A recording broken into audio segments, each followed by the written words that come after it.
nous, le challenge, c'était de présenter quelque chose qui soit à la fois un petit peu technique, où on va dire on va faire des nouvelles choses, on va faire de la technologie, mais en même temps, il faut que ce soit simple pour tout le monde, quoi. Le plus intéressant dans la démarche, c'est de mener la création tous ensemble. Si on propose à un groupe d'élèves de faire quelque chose de manière collective, qu'ils commencent à le faire ensemble et que ça leur appartient, et qu'à la fin on leur prend et leur dit voilà, mais ça ne ressemble pas au son que j'ai fait, ils peuvent se sentir un peu dépossédés de leur création, alors que l'idée c'est plutôt de leur donner cette envie de créer. Et puis l'idée c'était de, non pas de leur dire nous on peut faire ça, ça, ça, on leur a plus présenté nos compétences pour qu'ils puissent un peu s'y retrouver et dire bon bah moi mon projet scolaire par exemple c'est de faire une carte postale sonore ou alors c'est de faire un conte, mettre de la musique sur un conte illustré.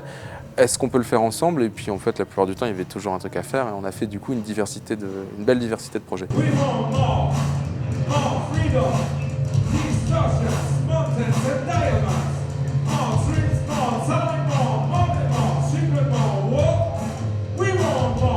À la fin de 7e heure, il y avait une documentaliste qui n'était pas en école élémentaire ou maternelle, mais qui était d'un collège, c'était bien la seule. Oui, alors nous, on a un club de rock. Est-ce que ça vous dit de travailler avec nous? La réponse était sans ambiguïté. Enfin, on s'est dit, oui, ça va être super rigolo de faire du rock avec des collégiens, quoi. Enfin, c'est...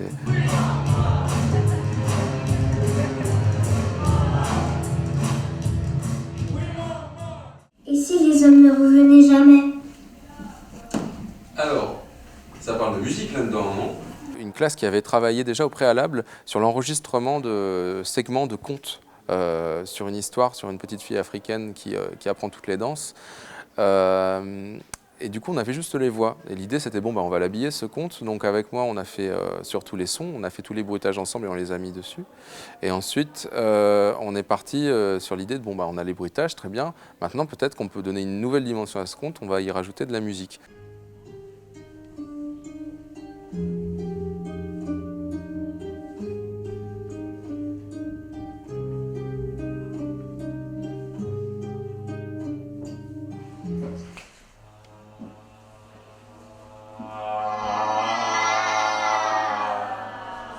Maintenant, je vais faire autre chose. Je vais faire ça.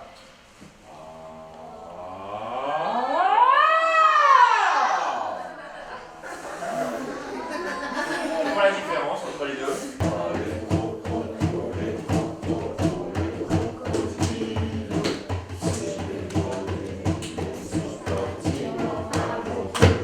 Très bien.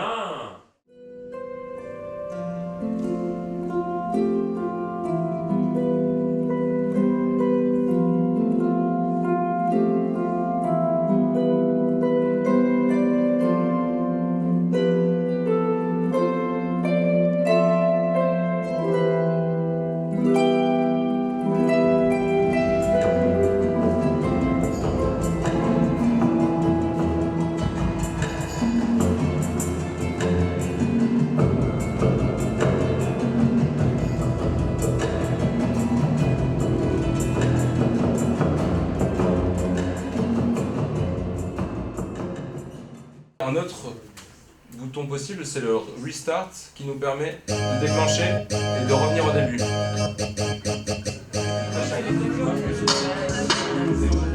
On montre à ces étudiants un peu l'apprentissage du Makemake. Makemake, en fait, c'est juste un interfaçage informatique. Ça nous permet en fait de brancher des fruits ou n'importe quelle source conducteur sur un ordinateur.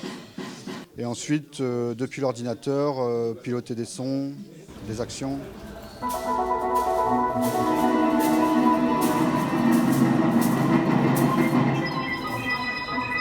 Ce qui nous a plu déjà dans la démarche artistique de Margaret, avant de parler de projet pour le CLIA, c'est vraiment cette ouverture vers une démarche assez éclectique autour des nouvelles technologies, de la musique électronique.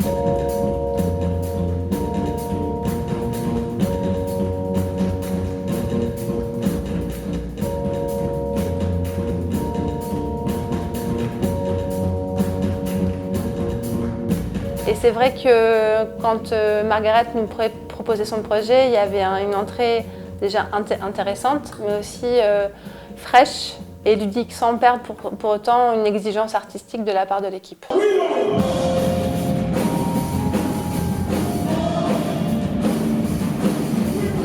on a fait en sorte de leur proposer quelque chose qui puisse être intégré au Margaret's Tea Time, qui est vraiment le temps fort et qui valorise aussi tout ce qu'ont pu faire les enfants avec nous, en fait.